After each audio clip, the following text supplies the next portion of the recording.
And our guest on this segment is Deana McCloud with the Woody Guthrie Center here in Tulsa. Deana, good to have you, kid. Thank you for having me here. This is always a pleasure. It's been too long. Absolutely. It's been over a year. Should come over here. I should come over here more often. This is my old stomping ground. Got a popcorn machine in here. I know. All you had to do is tell me you're coming. I'll fire that puppy up. Popcorn, there's coffee in there, all the things that one could want. I have to tell you, I am so proud of the job of steering that you and your cohorts have done with the Woody Guthrie Center.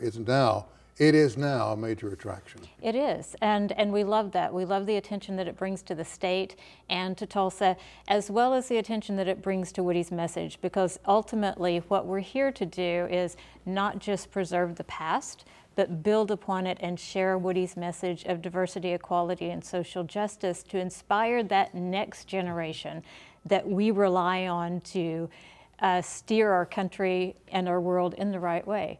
I love that board there says, it's a Woody quote, it says, "I'm an educator, not any entertainer," which kind of speaks to the point when we have people who comment on our musicians, on our artists who take a stand on social justice issues, and they're told, "No, just sing the song, you're here to entertain us." No, they're not. They're here to make us think. Our artists are around to make us think and make us better people. And I love that about Woody, that he got that so early on. And always, you'll never see football cut, but you will see the arts cut in times of trials and tribulations, when It should be the other way around. You know, the arts are how our young people and how we make sense of the world. That's how our students, I'm a former educator, I know this from personal experience. The way that our students make sense of the content in their curriculum is to then take it and create something of their own. We're doing our best to fill some of those shortages. We provide students with free tours of the museum anytime. Our field trips who come by, our teachers who bring students by for field trips get a full immersive arts and education experience at no charge to the schools, including arts and crafts and a songwriting workshop where within 20 minutes a third grade class can collaborate and write their own song and be singing it before they leave. And it's an absolutely beautiful thing. And then we also take the show on the road. We do outreach in the schools.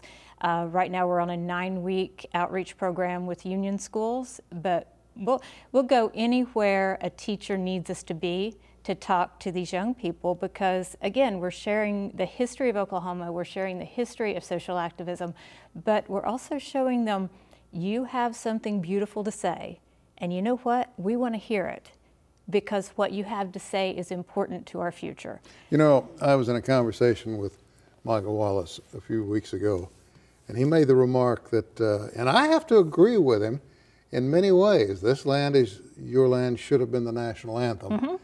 People don't realize the impact of that song or of the lyrics and how important they all are. They are. We refer to it as our alternate national anthem. For us, we consider it an anthem. And it does paint a beautiful picture of the landscape of our country, and it's a beautiful land, but it also points out the need to share those riches, that this land is for all of us, and how are we going to take care of this blessing that we've received and share it equally, so that people of all backgrounds, people of all socioeconomic statuses, so that everyone has a part of it. You know, of course, Woody was seeing people in his time during the Dust Bowl and the Depression who were literally starving. And in his country, in this country, that wasn't acceptable.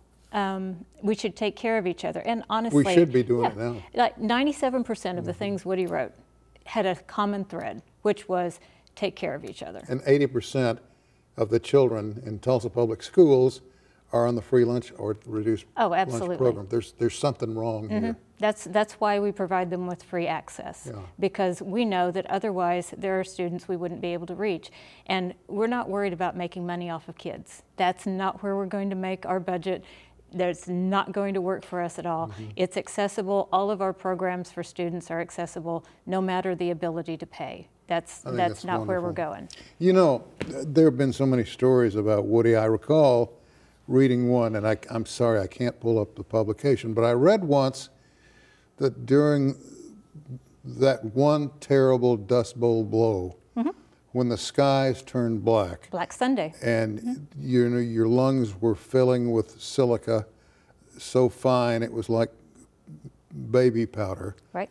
And the dust ended up on the steps of great buildings in New York City and Washington, but it covered homes and killed people and cattle here.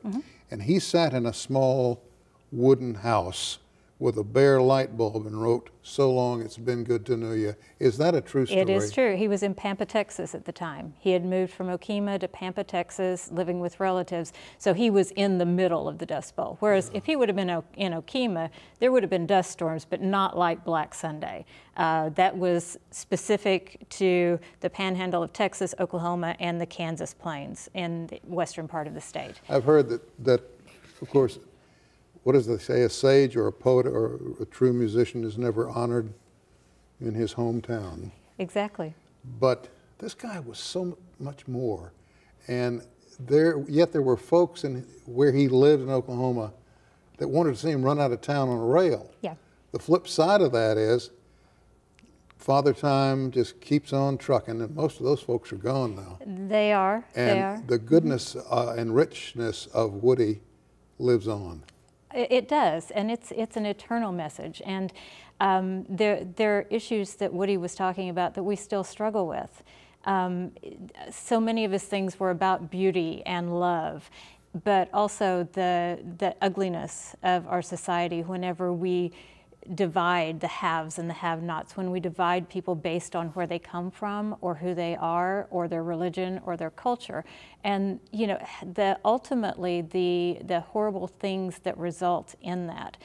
You know, Woody was not simply writing songs. He was expressing the need for human dignity, for human justice, and for social rights. And it became a verbal snapshot of America, didn't it? Yeah, and you know, during his time, and probably during our time, those viewpoints are still considered, those progressive viewpoints are still considered to be not attractive in some areas. And we should be open to all ideas, I think, and always be thinking about the other people involved. In the motion picture Bound for Glory, David Carradine, there's this one shot where he walks through this migrant labor camp, and it's a long scene, and I mean, they'd rehearsed it and rehearsed it. And the story goes that he was walking, he just started the scene, and the camera, and this was new for the time, the camera was following him with a gyro so that there was no shakiness and all that. And he got about 3/4 of the way through, and another actor didn't realize they were shooting and walked up and said, David, it's me, Ralph, remember? We worked together. And they had to break down and start it all over. Wow. And it was like some profound statement because they discovered later there was a problem with one of the cameras. Oh, wow. Yeah. So, you know, it was like Woody said, wait, hold it, and stuck his finger in the take-up reel. And honestly, we've got a letter, a little note that John Lennon wrote to Marjorie Guthrie 8 years after Woody died that says, "Dear whoever, Woody lives and I'm glad." And we believe that absolutely. We believe that good message is constantly bringing us good attention. We believe that the good message is good for our area and good for Tulsa, and it's good for our country. The first time I visited Yes. was on a Friday night walk. You know how things are. The arts crawl. Oh, yeah. But I was amazed at the crowd in there. On a Friday night, it was shoulder to shoulder. Won't ever forget that. Deana, thank you for coming in and visiting. Always a pleasure. I'd like to come down with the camera crew.